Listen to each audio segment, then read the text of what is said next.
Good morning.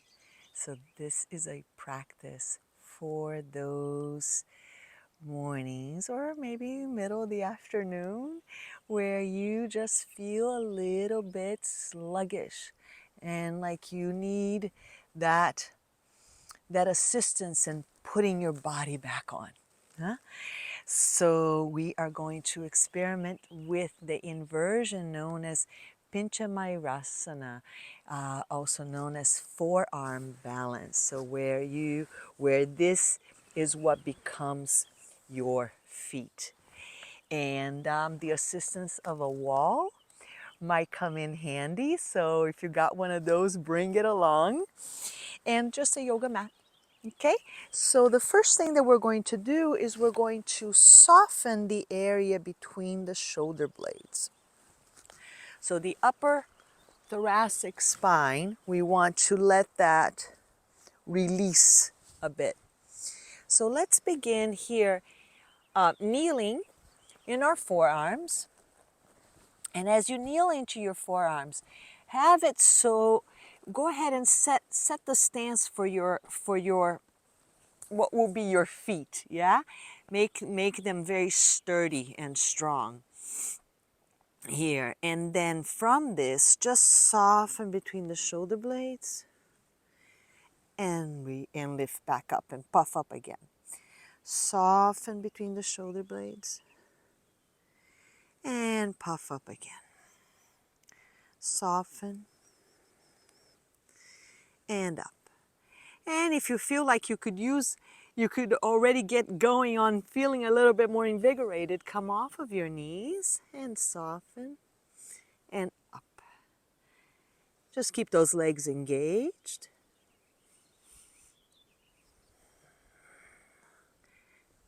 The navel moving in the direction of the spine and up towards the sternum. Just loosening up the thoracic spine.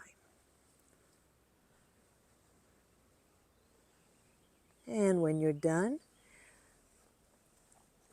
come on up for a moment. Notice how that felt. And then let's focus a little bit on the legs, on bringing the legs on board, because that's another thing that we're going to need when we go upside down.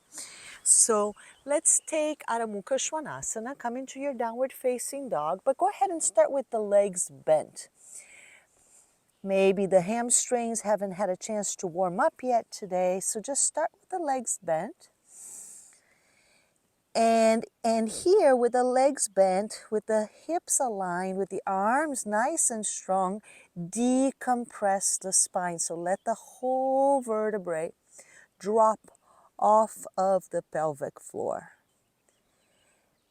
And then from here, stretch the left leg up. Maybe you meet your wall there, and if not, scoot forward or back enough that you can. From the inner groin of that straight leg, all the way out to the inner heel, engage the leg. So really straightening out that knee. And the bottom leg bent and straight, because this is the motion that's going to help you kick up into the inversion. And even if you're not ready to kick into the inversion today, you are working on preparing the body so that it can when the mood strikes, or when you feel like you need it, when you feel sluggish and you need to be a little bit more engaged. Go ahead and bring it down, switch legs. Lift the right leg up, left leg is bent. Bent and straighten the bottom leg while reaching that straight leg as much into the wall as you can. And if you don't have a wall, then just envision pressing the foot onto a wall.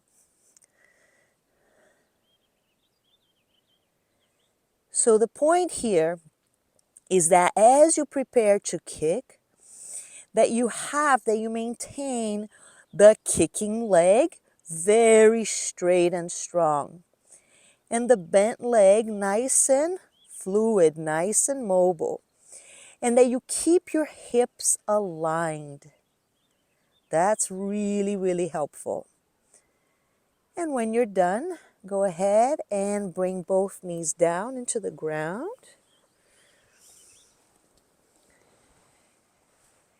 And so soft upper torso, strong engaged legs, and then there's the connection to the center of the body. So let's take Vrikshasana for that. Yeah, we'll come into tree pose. You can use a wall for this as well, just to bring you back in, to contain the pose a little bit more. So bringing the right leg up. So come like upper arm distance from the wall. Bring the right leg up, if that's the arm that's closest to the wall, and then bring it out to the side. Place the foot at the area of the inner groin.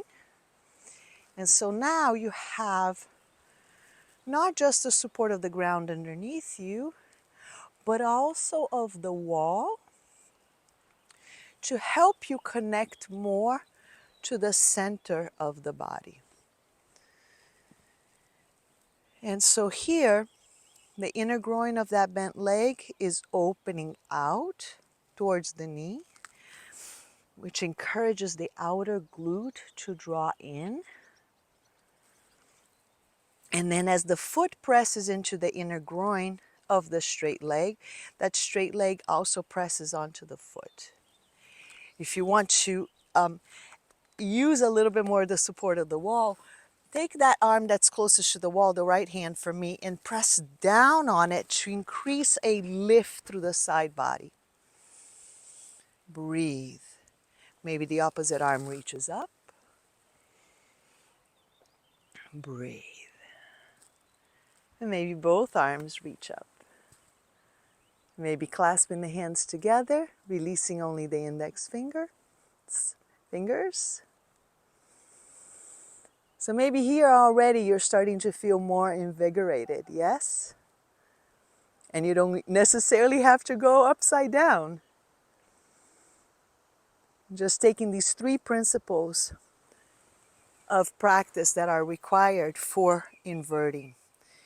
The softening, the mobility of the upper torso to the degree that you can, of course, the engagement of the legs, and the coming into the center of the body. So now the other side. So here again, about upper arm distance from the wall.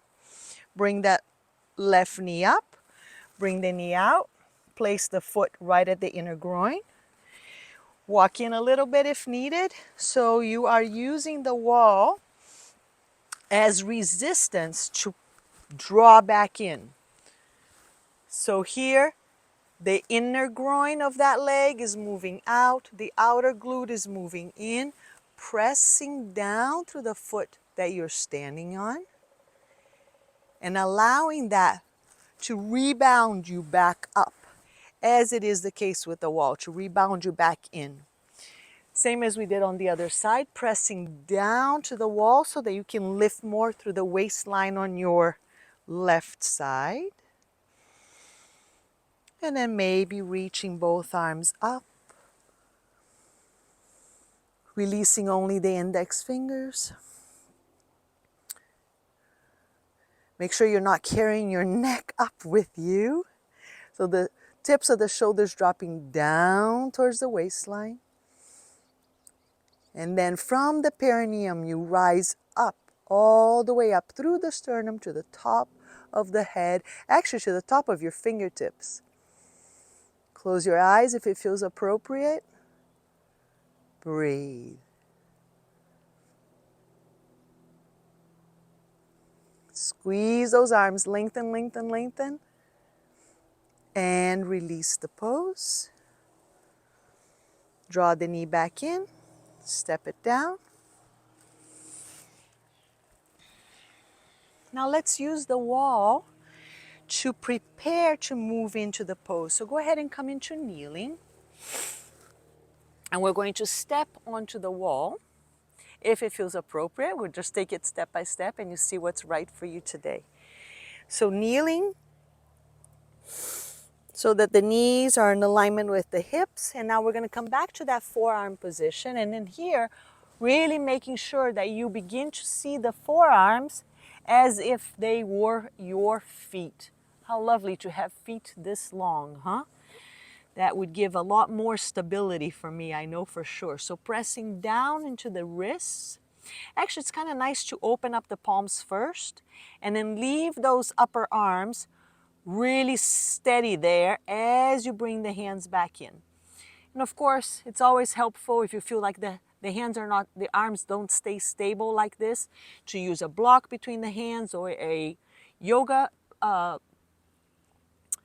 belt between the upper arms. So you know what you need. Just want to make sure that the base is really stable. And then from here, we're going to come back into towards dog pose. So we're in this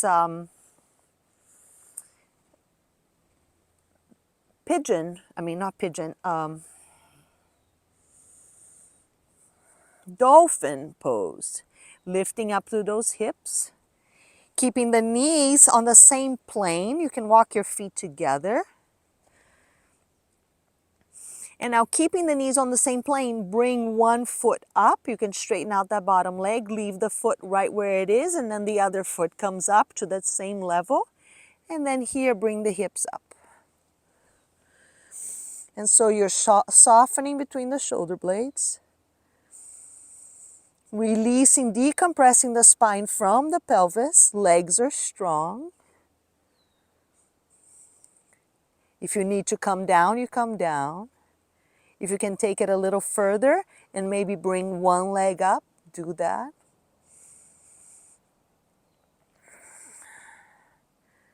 Lifting the leg up from the inner groin all the way out to the inner heel.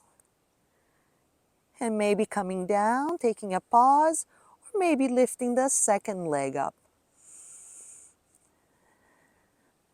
From the inner groin to the inner heel, lift, lift, lift that leg. Lift the whole torso. And then bring the leg back down. And bend both knees. Bring one foot down, the other foot down. And take a moment here and rest.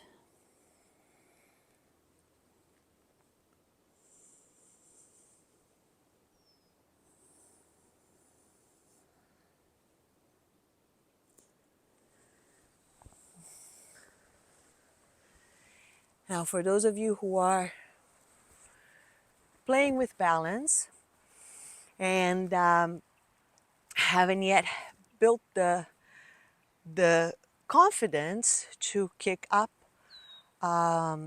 even onto a wall, then repeating what we just did will be so wonderful, so helpful to make that connection. Softening the upper torso, engaging the legs, coming into the center to the midline, and then using the wall to come into the shape, one leg at a time. But some of you, a bell. But some of you may feel that you are ready to kick up. And so we're going to experiment that step by step. Maybe just with a little bend, maybe just with a little hop, or maybe just coming up altogether. Let's see how far we get. So this time we'll take maybe a hand's distance from the wall. And again, we're going to position those upper arms nice and steadily. Palms facing up first, making sure that the upper arm is really sturdy in here, and then bringing the palms back down. And then from here, you want your gaze to be forward.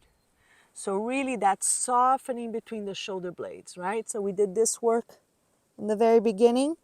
So it's this part here that's going to take you where you want to go. So softening between the shoulders, keeping the neck nice and long.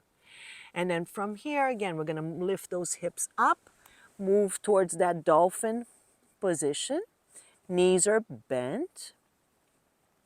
And now we're going to take the left leg straight up like we did earlier. So the leg is nicely engaged. You might want to come a little bit closer in. so you don't have too far to go. So the nice is the straight leg is really straight, or in the direction of as straight as you can have it. And the bent leg is really bent. And here you're just doing a few little bends like that, or maybe a little hopping.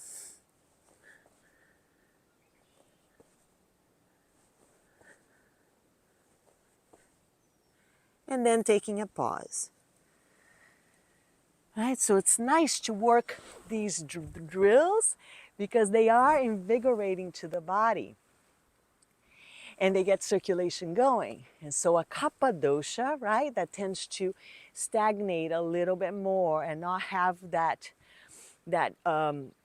natural tendency towards feeling invigorated, they can access that through these more engaging drills. That's why this is such a wonderful practice for a Kapha dosha or for when you're stagnating, feeling like on a heavy, dull side of things. For a Pitta dosha, however, all this intensity may be too much. Yeah, so it's more about just doing it a few times and then doing something that's really going to be cooling to the system. And for the Vata, it's really important that they feel safe and secure in what they're doing. So if they don't yet have the technique down, doing the one that we just did before with where both feet are on the wall, or at least you have the wall and the ground to support you to lift one foot up. So we'll do it again on the other side, and this time maybe you attempt to kick all the way up, or just naturally you find yourself kicking all the way up. So as before, the upper arms are really rooting down so they become your feet stable. The hands come in. Your gaze is forward. You lift the hips up, the legs both bent at first to really release the spine to make sure that you can still gaze forward. And then from here, you kick now this time the right leg up, left leg is bent, you take a little hop, and maybe another little hop that takes you all the way up. If you find the wall back behind you, be interesting to bend both legs and draw the glutes in and the thighs back and lift up.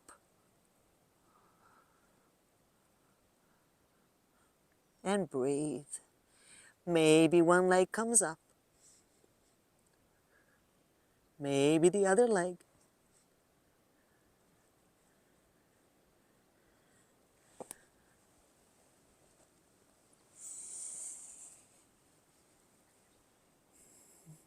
And you just play with that. As long as the upper torso is not too fatigued to hold you up, you can do this drill a few times. For the Kapha person, as many times as you'd like, right? The strength is in you. And then if you get fatigued, if you're more the Vata dosha, then taking a pause in between. And if you're a Pitta, just be aware of how much intensity you're putting into it. So spacing it out. And then from here, once you've finished, you completed your drills, you can do a little twisting with the wall. Why not? So let's go ahead and step maybe an arm's distance from the wall. And as you do, take the shoulder and press it out onto the wall. So you're giving your arm permission to release itself from the shoulder. Okay? So, and then look at your fingers and make sure that they're all stretched out. None of them are left behind. And then from here, let's do a little neck stretch. So take the opposite arm up, bring it around the ear, the right ear in this case for me. And then encourage the right side of the neck to come off of the right shoulder. The right side of the head to come off of the neck. And then release that. And then step the left leg back into a lunge. And as you come back into this lunge, let's also give the legs a permission to release a little. So the hand is still planted there onto the wall. And now envision the heel of that back leg releasing off of the calf muscles or the bottom leg. Envision now that bottom part of the leg releasing off of the knee. And then envision the knee releasing off of the thigh. So you're lengthening back. Envision the thigh releasing off of the pelvis. And then from here, lift from the base of the pelvic floor, lift up, lift up, lift up. Continue that lift, continue to root through the legs, and now broaden sideways so that both sides of the torso can expand out, broaden, like fanning out. And then from here, take your left hand right where the right hand is, and then place your right hand on top. Take a nice deep breath in, and now as you exhale, twist, twist, twist. Inhaling back to center. And then stepping that back leg in. And just take a moment here in Tadasana, just noticing the effects of that.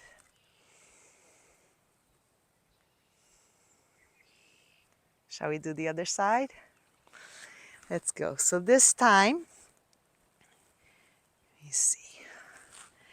We'll start just here with the hand at the wall, encouraging the whole arm to release itself from the shoulder and stretching through each fingertip. So for sure, you will feel some of the fingers, especially the thumb for me, kind of like screaming at you a little bit. But you're bringing some oxygenation there, you're bringing some life force, some awareness. So just keep breathing. Take the right arm up, bring it over to the left ear, and now encourage that left side of the neck to peel off of the left shoulder. Encourage the head, the left side of the head, to peel off of the left side of the neck. Breathe.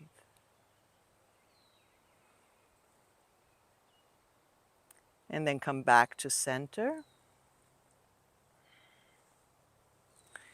And then let's go ahead and step that right leg back this time. And then here again, you're still pressing onto the wall, still engaging that arm out and off of the shoulder. And now you want to encourage that calcaneus bone, the strongest, biggest bone, to release off of the tibia, yeah, the lower leg bone, to then release off of the knee joint. So everything is moving down in that direction, not by force, by an invitation instead to release. And then let's go ahead and release the knee off of the femur bone, the thigh bone. Let's release the thigh off of the pelvis. And then from the perineum, from the very base of the spine, lift up, lift up, lift up. Oh, nice. I have this little hook up here above me as well.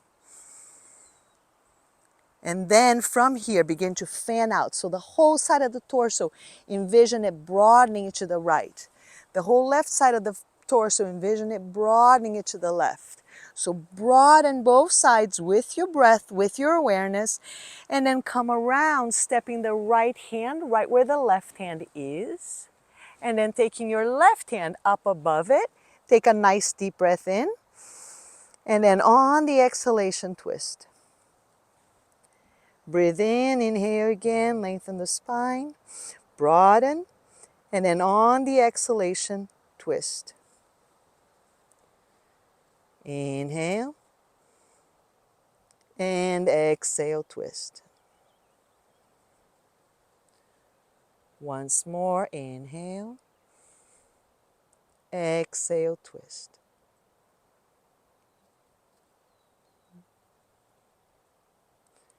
Inhale back to center.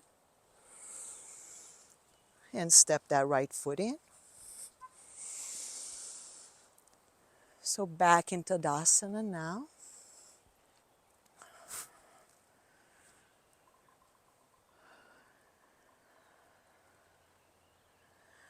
I don't know about you, but I feel like I put my body on and now I am ready for the day. So I wish that for you too. And thank you for joining me in the practice. Christiane here. It's been a pleasure. Namaste.